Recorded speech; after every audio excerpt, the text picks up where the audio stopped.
Niels Axel Mørner is on his way to the tiny island of Los Fushi with Musa Manik of EcoCare in the Maldives. They're carrying a piece of the skull of a skeleton that appeared from the coral reef there a few years ago.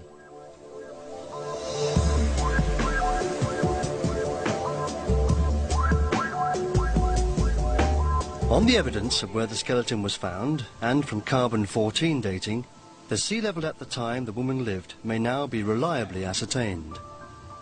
Now we are coming out on this beach rock, a beach cemented into a hard rock. And outside there we see rock sticking out, and that's the place where you found the woman. The woman. What actually happened to us was that somewhere along the line, a few years back, we heard that there was a skeleton embedded in the shelf. So we came and asked the people there. Then a lot of elderly people had said that it had been there for a long time. Yeah. So we thought we would perhaps go and see that. And then we wrote the article, and you got the article. Precisely. We go around and see. That's a good idea. That way, and then that's a good idea. The reef woman was embedded in a beach sand at about same sea level as today's sea level. And that was 1,200 years ago.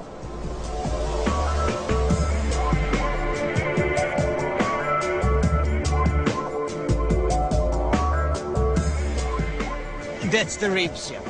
And here is the skull. So this one should have come here, I think. Right. And because she has a very delicate cranium, we can be sure that it's a woman. So you were completely correct.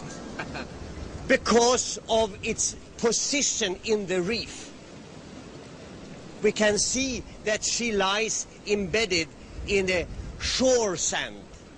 And that shore sand is then covered by a cemented coral rubble, which tells us other things, that subsequently to that level, 1,200 years ago, sea level rose, brought this rubble together and cemented it, then fell back in a couple of steps. And those steps are quite remarkable. In the last 200 years, sea level has been about 30 centimeters higher than today. At about 1970, something remarkable happened. Sea level fell down to its present position. That fall in sea level, which no one had expected to see, we can see all over the Maldives. It's very well recorded and established. And that, of course, gives us a completely different story than it's generally given.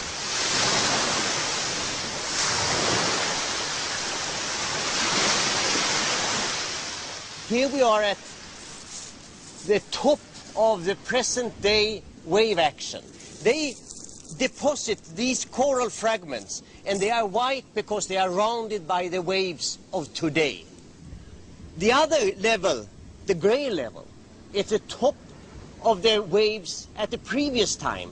So that means a difference in height means evidence, real evidence that sea level has gone down. It has not gone up.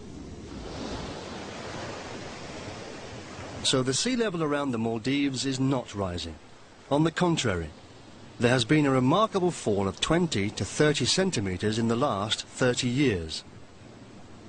The conclusion of Nicholas Mørner's observations may be that archipelagos like the Maldives will not be inundated after all. I think the reason for this fall in sea level about 1970-75 is a strongly increased evaporation.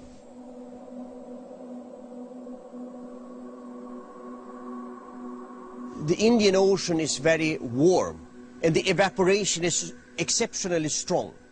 And that strong evaporation has made the sea level in this region to be exceptionally low. So it's 30-40 centimeters lower than gravity tells it that it should be. And that's quite remarkable. I mean, it's going up so much water vapor that it has not time to fill. Those things were, for me, exceptionally interesting variables to study.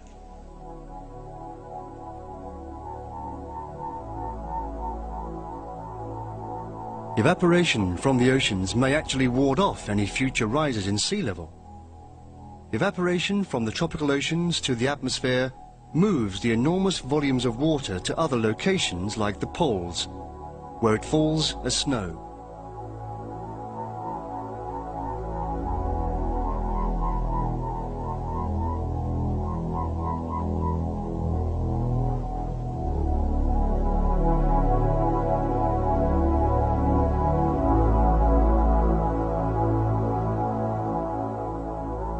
A rise in evaporation is a course of becoming, that it becomes warmer somewhere.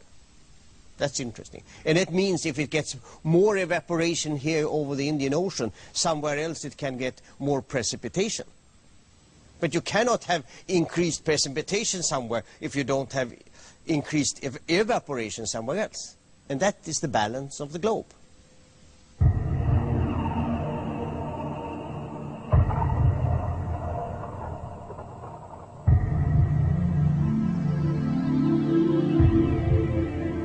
If Greenland and Antarctica melted tomorrow, simple arithmetic tells us that the sea levels globally then would increase by about 100 meters, which is a lot, but that's simply a matter of the amount of ice that's been built up.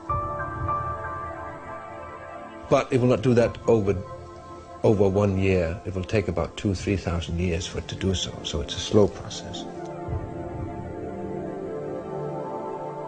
But then if we go to the question of the biggest piece of ice in the world, East Antarctica, which equivalates something like 80 meters of sea level rise, will this melt in the future? The answer is definitely no.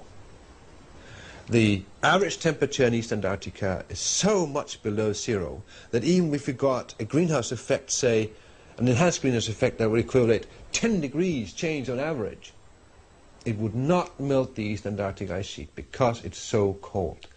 What it would do, instead, would make the ice grow. And it would make the ice grow simply because when the Earth gets that much warmer, there'll be so much more humidity in the atmosphere, and that will increase the snowfall in Antarctica significantly. So therefore, it sounds like a contradiction, but if we get a warmer climate, East Antarctica will grow.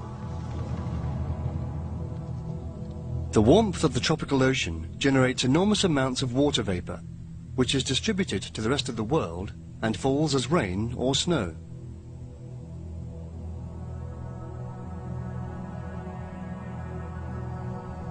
So water vapor, clouds, and precipitation play a decisive role in the climate throughout the atmosphere. The United Nations Climate Panel bases its scenarios on what will happen if we double the amount of carbon dioxide in the atmosphere.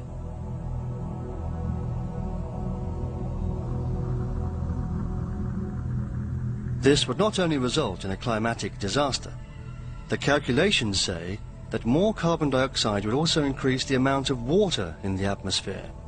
It is this cocktail, more carbon dioxide and water, that according to the theory must lead to a greenhouse effect many times as great as carbon dioxide on its own. The trouble is, temperature increases in the atmosphere just don't seem to have happened to the degree that the models predict.